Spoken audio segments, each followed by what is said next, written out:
Guys, actually ఇప్పుడు నేను curry చేయబోతున్నా. ఏం కర్రీ తెలుసా? ఆలూ చేసి చూపిస్తాను. వెయిట్. స్టవ్ బాగాలేదని చెప్పేసి మీరు ఏమనుకోకండి. ఫస్ట్ స్టవ్ వెలిగించుకోవాలి. దీన్ని ప్యాన్ అంటారు. సారీ, ప్యాన్ కాదు, ఏమంటారు, మీరు కర్రీ వండుకోవడానికి దాకా అంటారు. సిమ్లో పెట్టుకోండి గాయ్స్. వేసుకుని నాకంటే అంచనా ఉంది, మీరు వేసుకోండి గాయ్స్.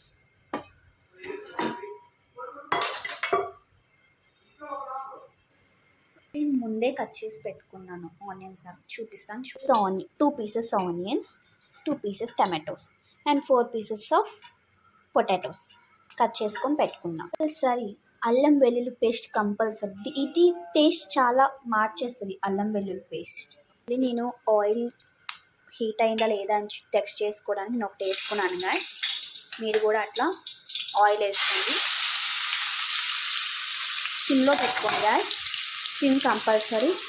దీన్ని హీట్ చేస్తూ ఉండాలి, కలుపుతూ ఉండాలి. సారీ, హీట్ అంటున్నా, కలుపుతూ ఉండాలి. కలుపుకుంటూ ఉండాలి.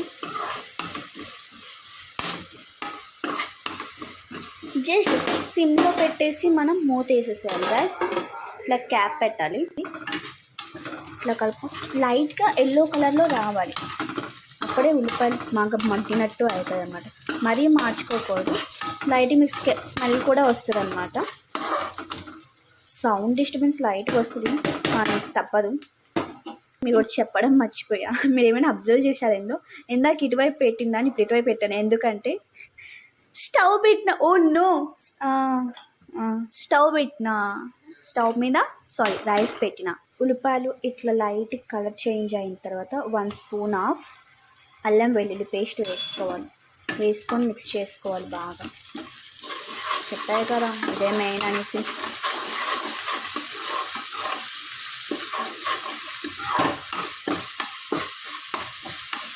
తుండుతుంది లైట్ గాయ్స్, కానీ తప్పదు, ఇట్లా కలుపుకో గాయ్స్. కలుపుకున్న తర్వాత ఇప్పుడు మనం కట్ చేసిన పొటాటోస్ వేసుకోవాలి. మిక్స్ చేసుకోవాలి.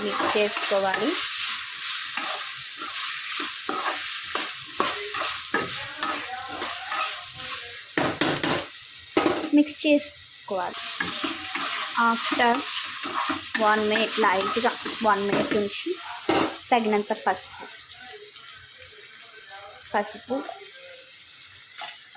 1 spoon ఆఫ్ కారం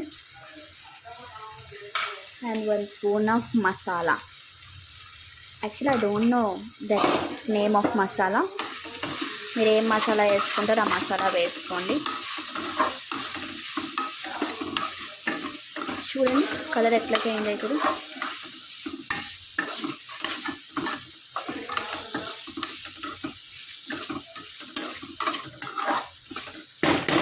కొరియండర్ పౌడర్ కూడా మిక్స్ చేసుకోండి. జస్ట్ కొంచెం చాలు. సిమ్లో పెట్టుకోండి గాయస్, ఎందుకైనా మంచిది, అడుగంటకుండా ఉంటుంది. నేను ఒక సీక్రెట్ రివీల్ చేస్తాను, బట్ అది ఇప్పుడే కాదు, లాస్ట్లో, బికాస్ అందరికీ తెలియాలి కదా. అది ఏంటనేది చెప్తా. చేసుకున్న టమాటో పీసెస్ వేసుకోవాలి, కలుపుకోవాలి. తగినంత వాటర్ వేసుకోవాలి. తగినంత వేసుకోవాలి, మరీ ఎక్కువ వేసుకున్న టైం పట్టేస్తుంది. చూడండి, ఇప్పుడు ఇది ఇట్లా చేస్తాం కదా. 1 spoon ఆఫ్ సాల్ట్. అండ్ మీకు అంచనా ప్రకారం అయితే మీరు ఎక్స్ట్రా సాల్ట్ కూడా వేసుకోవచ్చు, మీకు తెలుసు కాబట్టి.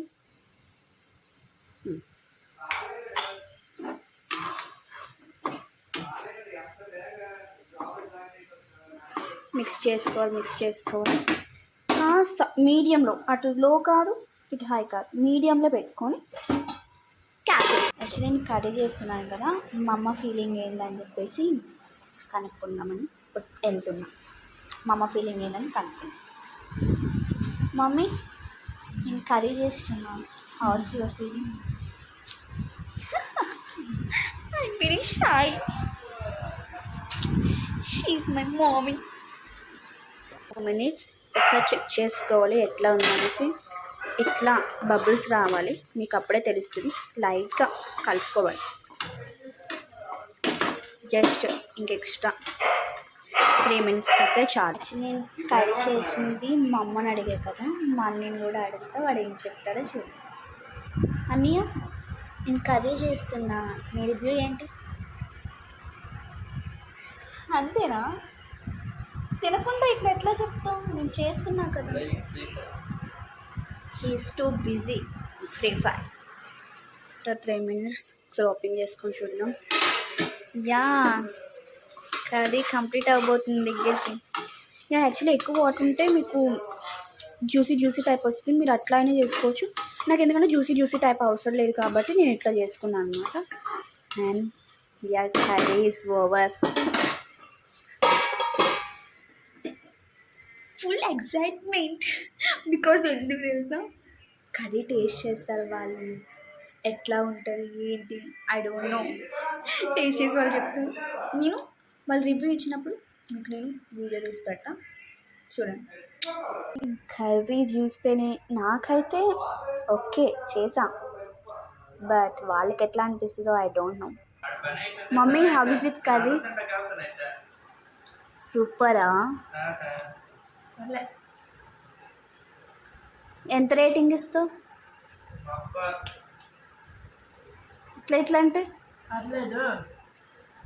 బాగుంది, రేటింగ్ వచ్చింది కానీ రేటింగ్ ఎంత అని చెప్పలేదు, కానీ పర్లేదు, తినేసి చేస్తా.